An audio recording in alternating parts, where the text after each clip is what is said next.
வெண்முரசு. திசைதேர் வெள்ளம் 14. வாசிப்பது சந்தீப். காவலரன் வாழ்க்கையில் ஓரிரு நாட்களிலேயே அசங்கனுக்குள் விசை கொண்டு ஊசலாடிய எண்ணம் இரு சொற்களென சுருங்கியது. ஒருமுனையில் சௌமியை இருந்தாள். மறுமுனையில் அவன் எண்ணிய கணமே அஞ்சி பின்னடையும் அச்சொல் இருந்தது. முதலில் அச்சொல் கூறிய அம்பென பாய்வதாக இருந்தது. பின்னர் அதை அவன் முற்றிலும் தவிர்த்தான். அதன் பின் அச்சொல் நோக்கி செல்லும் அனைத்தையும் தவிர்த்தான். ஆனால் அவனுள் இருந்து எழுந்து அனைத்துமாகச் சூழ்ந்திருந்தது அச்சொல். பல்லாயிரம் படைக்கலங்களின் கூரொளியாக, உலோக ஒலியாக, ஆணைகளாக, முரசொலியும் கொம்போசையுமாக, இரவில் கோடி கோடி விழிகளாக நடுங்கி விண்ணை பார்க்கும் இருண்ட வெளியாக. அதை அஞ்சி அவன் அவளை நோக்கி வந்தான். அவளை வகை வகையாக புனைந்து கொண்டான். அவளுடன் ரிஷபவனத்தின் சோலைகளிலும் நீரோடைகளிலும் கழித்தான்.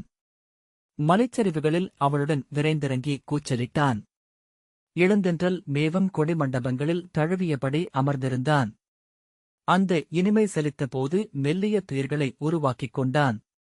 அவள் அவனை கன்றோட்டும் குலத்தான் என பழித்தாள். சினந்து அவளை ஐவரை மணக்கும் குலம் என்று வசை பாடினான்.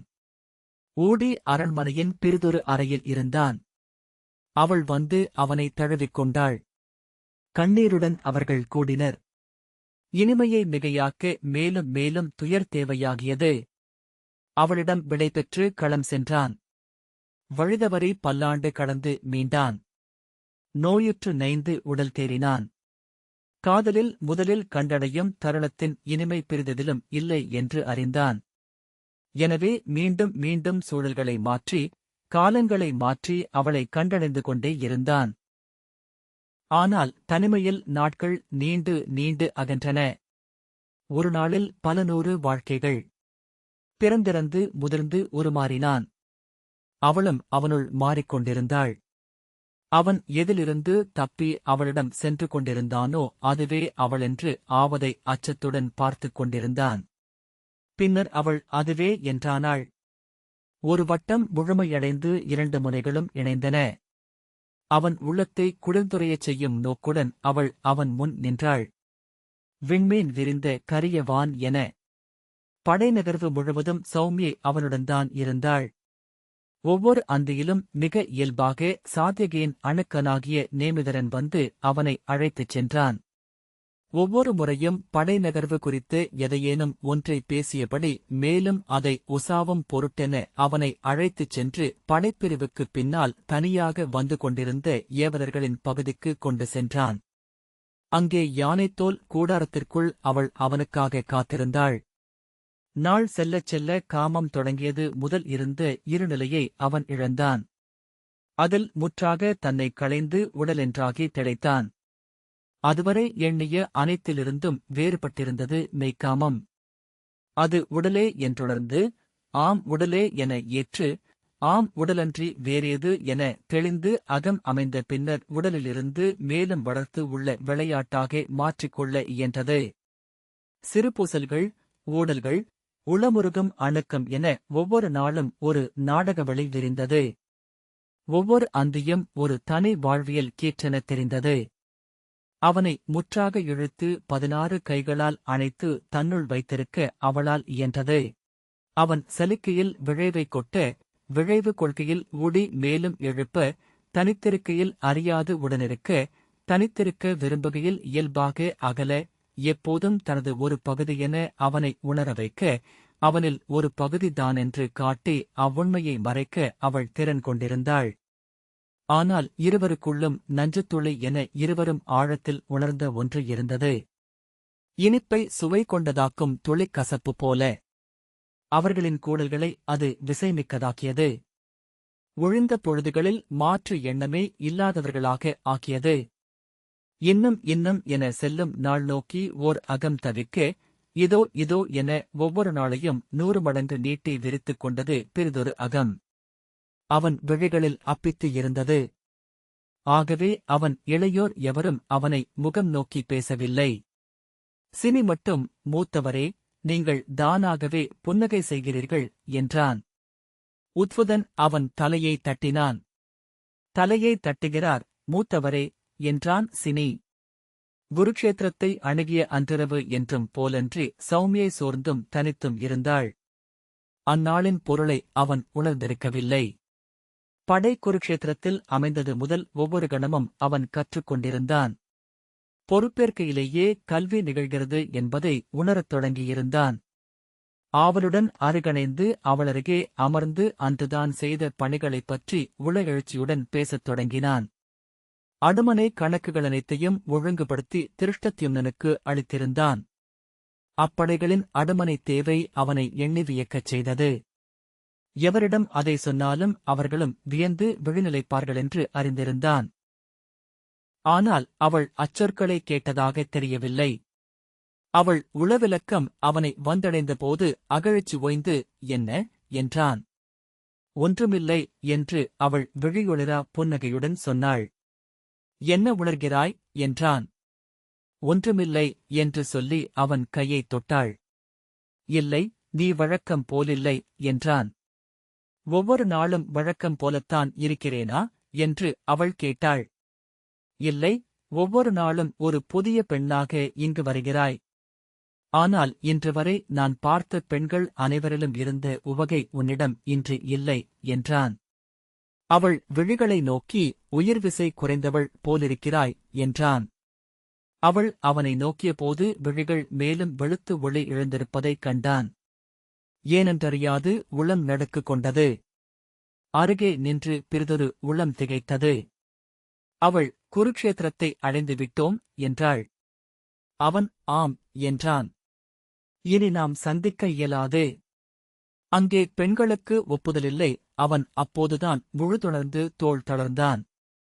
அவள் அவன் கையைப் பற்றி வெற்றி வீரராக நீங்கள் திரும்பி வரும்போது சந்திக்கிறேன் என்றாள். அவன் அச்சொற்களை வெறுத்தான். பொருளிலாச் சொற்கள் உள்ளே வாழும் தெய்வமொன்றை சீற்றம் கொள்ளச் செய்கின்றன. ஆம், மீண்டு வருவேன். மீண்டு வந்தாக வேண்டும் என்று சொல்லி புன்னகைத்தான். வெறும் தசை விரிவாக எஞ்சியது அப்புன்னகை. அவள் அவன் கையை இறுகப் பற்றி, குருக்ஷேத்திரத்திற்குள் படை நுழைவதற்குள் திரும்பிச் சென்றுவிட வேண்டுமென்று எனக்கு ஆணை. தேர்கள் ஒருங்கிவிட்டன என்றாள். பாஞ்சாலத்தரசியும் யாதவ பேரசியும் வந்து அருகே மிருண்மயம் எனும் சிற்றூரில் தங்குவதாக சொன்னார்களே என்றான். ஆனால் என்னிடம் திரும்ப காம்பிலியத்திற்கே செல்லும்படி தந்தை ஆணையிட்டிருக்கிறார் என்றாள் சௌமியை. காம்பிலியத்திற்கா என்றான். ஆம் என்று அவள் சொன்னாள். ஏன் என்றான் அவன். அவள் ஒன்றும் சொல்லாமல் அமைதியாக இருந்தாள். ஏன் என்று அவன் மீண்டும் கேட்டான். என்னால் தவறியிருக்கிறது என்றாள். அவனுக்கு அது புரியவில்லை. அதனால் என்ன என்றான். அவள் புன்னகைத்தபோது அதில் அன்னையருக்குரிய கனிவிருந்தது. அவன் தலைமயிரை கைகளால் வருடி செவியோரம் ஒதுக்கி, அதன் பொருள் நம் குழவி ஒன்று இப்புவிக்கு வர விரும்புகிறது என்பது என்றாள். நம் குழவியா என்றபின் அவன் திடுக்கிட்டவன் போல் மஞ்சத்திலிருந்து எழுந்து நின்றான். அவள் அவனை நோக்கி சிரித்து, ஆம், அதற்கென்ன என்றாள். நம் குழவியா என்றான். ஆம் என்றாள். எப்போது அது வெளியே வரும் என்றான். இன்னும் 9 மாதங்களுக்குப் பின் என்றாள் சௌமியை. அவன் 9 மாதங்கள். 4 பருவங்கள் கடந்திருக்கும். நெடுங்காலம் என்றான்.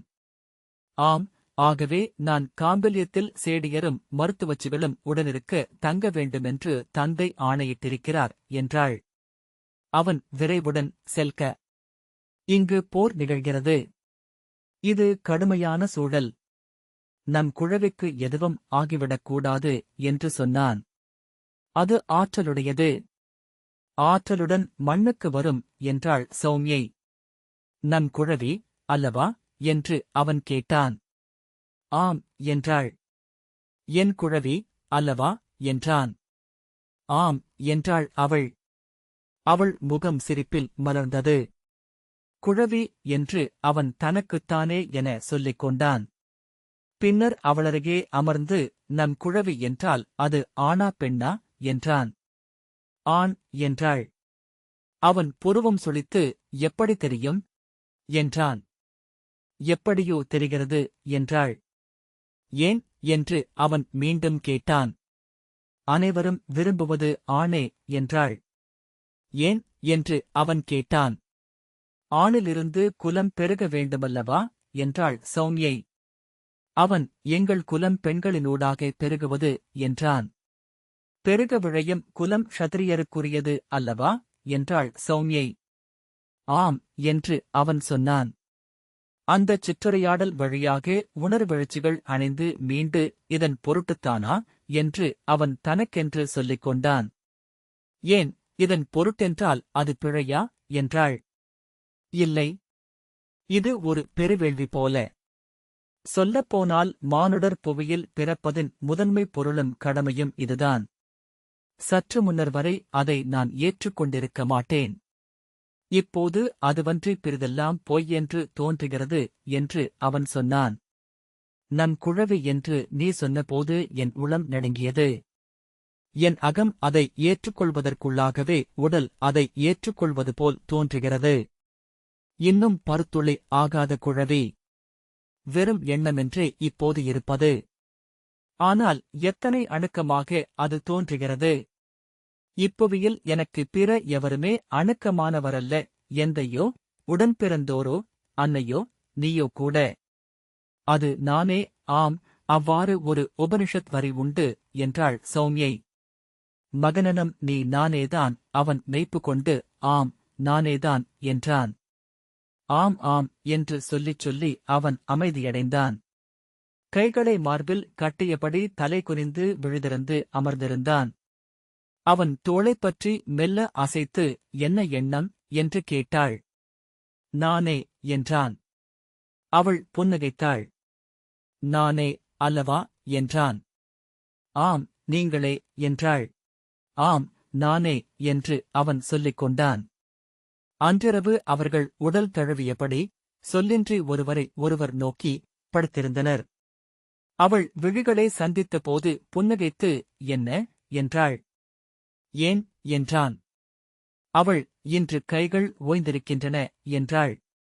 ஏன் என்றான். இன்று வேண்டாமா என்றாள். அவன் அவள் சிரிப்பால் தானும் சிரித்து வேண்டாம் என்றான். அவள் இன்றிரவு தாண்டினால் போர் முடிந்த பின்னரே வாய்ப்பு என்றாள்.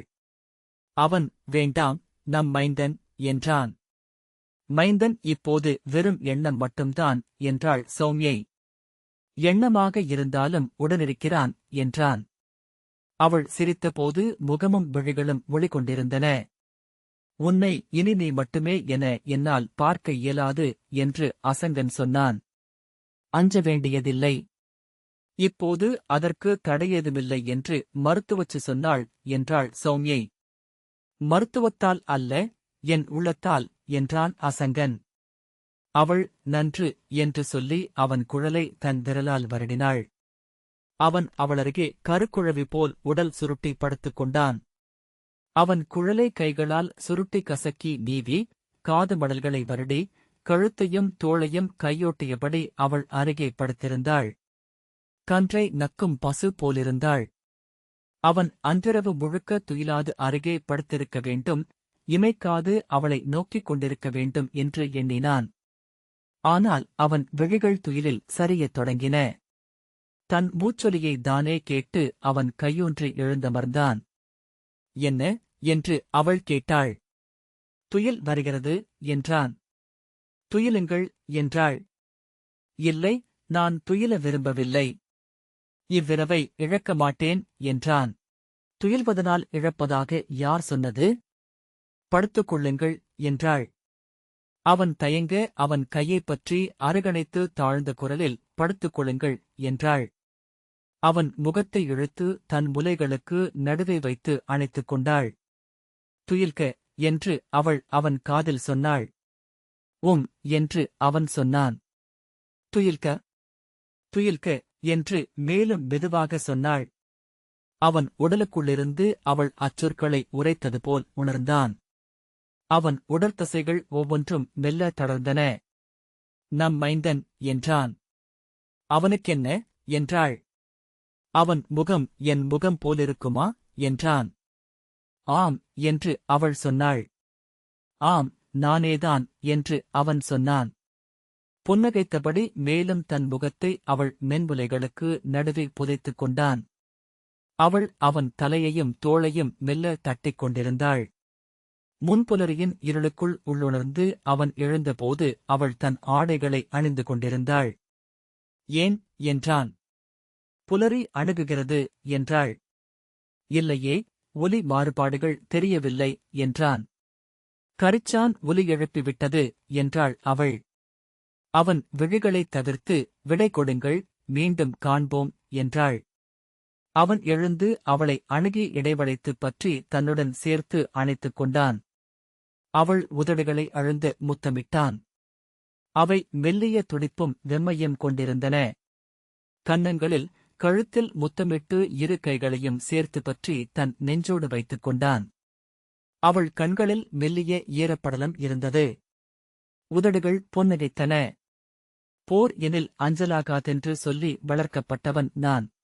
ஆனால் எப்போதுமே என்னுள் அச்சம் இருந்து கொண்டிருந்தது என்றான். அஞ்சாதவர் எவருமில்லை என்று அவள் சொன்னாள். அப்படித்தான் நானும் எண்ணுகிறேன். உன்னை அடைந்தபோது அவ்வச்சம் மிகுந்தது. களம்படுவதைப் பற்றி எண்ணும்போதே என் அகம் நடுங்கத் தொடங்கும். ஆகவே அவ்வெண்ணத்தையே முற்றிலும் ஒதுக்கினேன். இன்று களம்படுவது ஒன்றும் பெரிதல்ல என்று தோன்றுகிறது. அவள், நாம் ஏன் அதை பேச வேண்டும் என்றாள். இல்லை, களம்படினும் நான் இருப்பேன். மீள மீள நிகழ்வேன். அதை சொல்ல வந்தேன். அவன் நானேதான் என்றான். அவள் ஒன்றும் சொல்லவில்லை. ஆனால் முகம் அவனால் புரிந்து கொள்ள முடியாத ஓர் உணர்வை காட்டியது. சலிப்போ இகழ்ச்சியோ ஒரு நிழலாட்டமென வந்து சென்றதா என ஐயுற்றான். மேலாடையை எடுத்துச் சுழற்றி இடையில் செருகியபடி விடை கொள்கிறேன் என்றாள். சென்று வருக என்று அவன் சொன்னான்.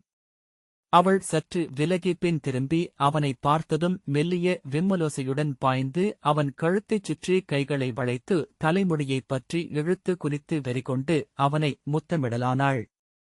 அவன் முகத்திலும் கழுத்திலும் தோள்களிலும் பனித்துளிகள் உதிர்வது போல் அவள் முத்தங்கள் விழுந்தன. பின்னர் நீண்ட விசும்பலோசையுடன் ஓய்ந்து அவன் நெஞ்சில் முகம் புதைத்தாள். அவள் விழிநீர் துளிகளை அவன் தன் மார்பில் வெம்மையாக பின் குளிர்ந்து வழிவதாக உணர்ந்தான்.